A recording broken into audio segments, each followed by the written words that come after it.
Good evening, my name is Garrett, and welcome to The Last Call. Tonight's final drink is from Glenglassaugh. This is Sandend Highland Single Malt Scotch Whiskey, coming in at a 50.5% ABV.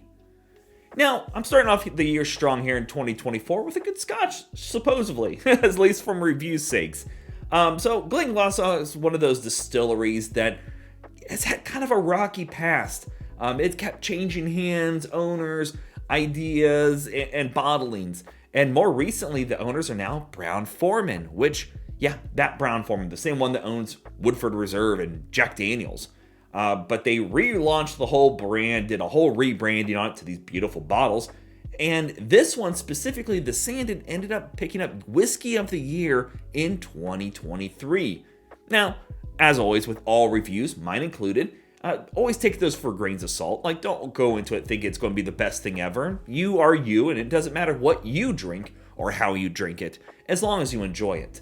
But we finally started seeing some of them hit my state here in Indiana, and they were absorbent pricing on those, obviously, because of that little tag. Nowadays, I can find them very inexpensive, and the whole process on this one really excites me. So, as with a lot of your scotches, you're starting off with ex-bourbon, they then transfer it to ex-sherry casks, and then to ex-manzanilla casks, which is a type of wine. The only other one I can think of off the top of my head that uses it, that I own specifically, is Ardbeg. And being that this is a coastal distillery in Highland, we should get some interesting plays with the sea breeze and the proximity to the water to this.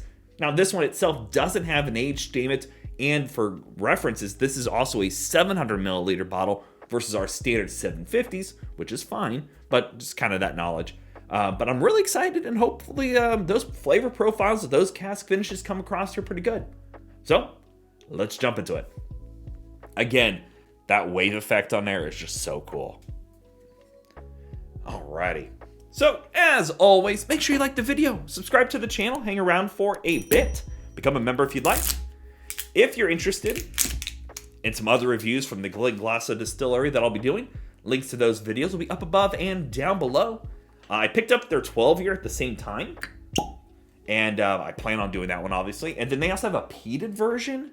I will probably be picking that one up, too. I am a peat fan. But we don't see a lot of Highland scotches here in Indiana. They kind of come and go, and more or less just go. Beautiful pale color, almost like a very light citrine,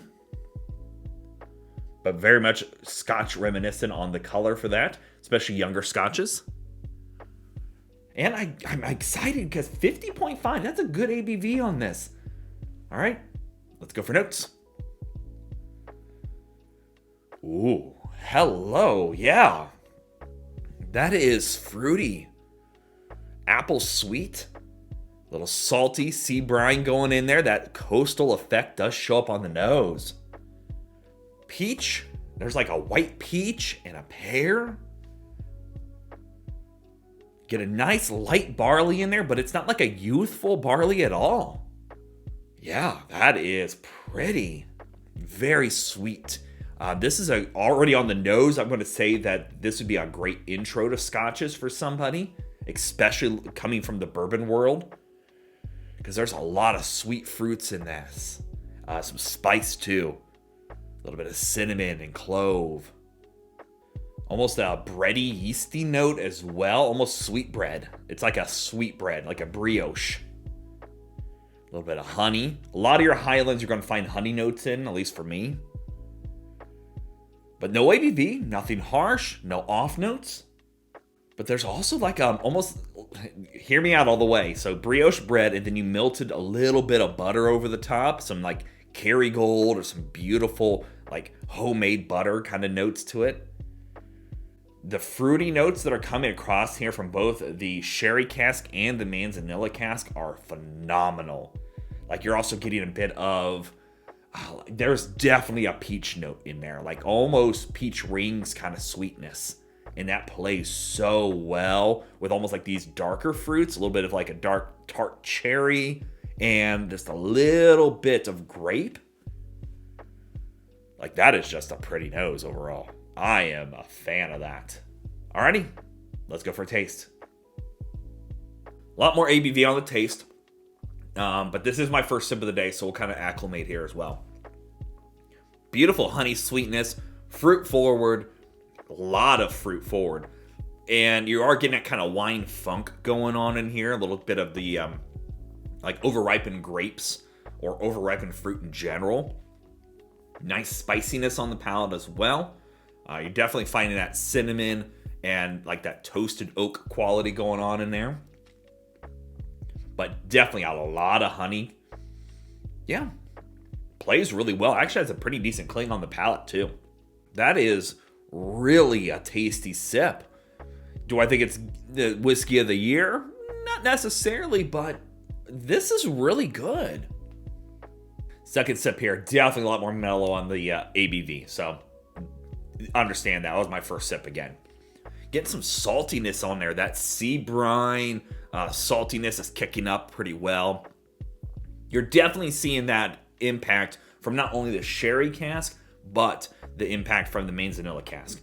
You're getting that kind of wine funk, like overripened fruit, but then you're also getting the darker kind of fig, plum, dark grapes, dark cherry, all showing up. Definitely still finding that bit of honey in there. The spiciness is showing through. That's fairly complex. To be honest, the non-age statement on it really kind of held me back from buying it sooner. Part of me is happy because I got it for a better price, but B, don't let that scare you. That finishing process on there really showcases this spirit beautifully.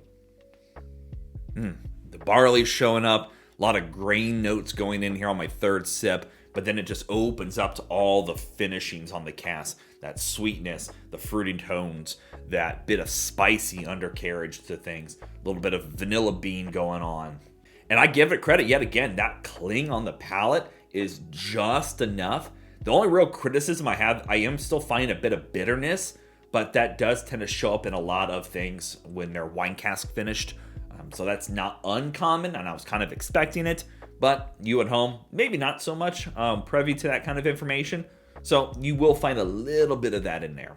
But overall, I'm happy with that pour. That's very good.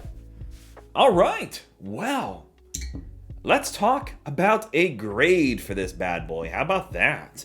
So this is all over the place still with the pricing. I picked it up for $61. I've seen it go online for $65, $75, $80 plus. So it's all over the place again. So to be honest, I give it a very solid. I would feel comfortable with an A- on this one. I don't think it would take my whiskey of the year, but that is a sip to be reckoned with. The beautiful cohesive flavors going on in there, using both the manzanilla and the sherry cask, are showcased beautifully. That bit of ex-bourbon for its beginning of the spirit itself just brings across that nice subtle oakiness with that undertone of the spice, I'm going to assume. But the two additional finishes on this, really solid. Would I pay $80 plus for it? Depending on your market, maybe. If anything, get a pour of this at a bar, because that is something that I could sip on and really enjoy with that profile. And I really hope to see these guys do some more great things in the future. Big thumbs up on that sip. So yeah, there you have it, folks. Glenglassaugh Sandend Highland Single Malt Scotch Whiskey. If you have any questions about the bottle itself, let me know down in the comment section below. I will do my best to answer it. And if you have any specific spirits I should go looking for, also let me know down below. Love doing these reviews and sharing with you the experience at home. And as always, may your last drink of the night be the best one.